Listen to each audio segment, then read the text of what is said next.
Hello दोस्तों, स्वागत है आप सभी का टू द पॉइंट के करंट अफेयर्स के सेशंस में।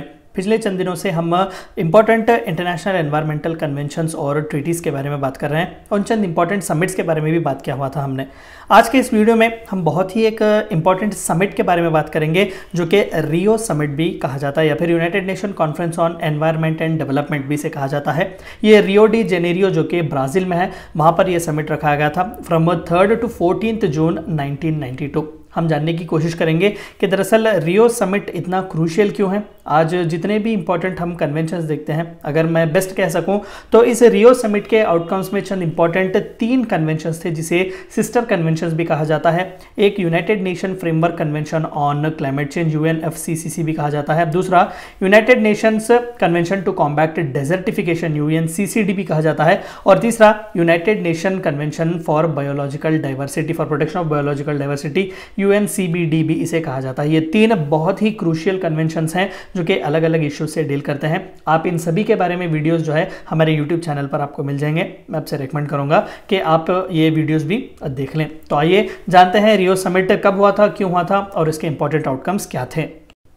The United Nations Convention on Environment and Development, also known as Rio de Janeiro, that is Earth Summit, इस समिट को अर्थ समिट भी कहा गया था क्योंकि पहली बार अर्थ को बचाने के लिए, एनवायरनमेंट को बचाने के लिए, सस्टेनेबल डेवलपमेंट के कॉन्सेप्ट को पुश करने के लिए इस United Nation conference on environment and development को बिठाया गया था। It was a Rio summit, that is Rio conference and earth summit which was ये सभी नाम जो है इसी कॉन्फ्रेंस के हैं, कंफ्यूज मत होइएगा, इसीलिए मैंने इतने नाम यहाँ पर रखे हुए हैं। अर्थ समिट का है तो भी यही समिट है, रियो कॉन्फ्रेंस कहा जाता है, रियो समिट भी से ही कहा जाता है, UNCED भी इसी कॉन्फ्रेंस को ही कहा जाता है। It was a major United Nation conference held in Rio de Janeiro Brazil from 3 June to 14 June 1992। अभी मैंने आपको पिछले स्लाइड में इसके बारे में बताया हुआ था। 172 governments participated with 116 sending their heads of state और गवर्नमेंट। 172 अलग अलग सरकारें जो थी उन्होंने इसमें पार्टिसिपेट किए हुए थे और 116 जो थे उनके कंट्रीज के हेड्स आए हुए थे या फिर उनके रिप्रेजेंटेटिव्स इस अर्थ समिट में आए हुए थे। Some 2,400 representatives of non-governmental organizations attended with 17,000 people at the parallel NGO Global Forum who had consultative status। यानी कि जितने भी स्टेक होल्डर्स थे, जो अलग अलग कंट्रीज के देश थे, जो कि अलग अलग इंपॉर्टेंट एनवायरमेंटलिस्ट थे, अलग अलग NGOs जो एक कंसल्टेटिव स्टेटस का दर्जा रखते थे, उन सभी को मिलाकर जो है इस समिट में एक मंच दिया गया, एक प्लेटफॉर्म दिया गया कि आइए और सीरियस बात यहाँ पर करते हैं क्योंकि ग्लोबल वार्मिंग, क्लाइमेट चेंज जो है वो रियलिटी है, हमें इस पर कुछ ना कुछ काम करना बहुत ज़रूरी है। A significant accomplishment of the summit was an agreement on climate change convention, United Nation Framework Convention on Climate Change भी जिसे कहा जाता है। मैंने ऑलरेडी आपको 3 सिस्टर समिट्स के बारे में कहा, 3 सिस्टर कन्वेंशंस के बारे में कहा।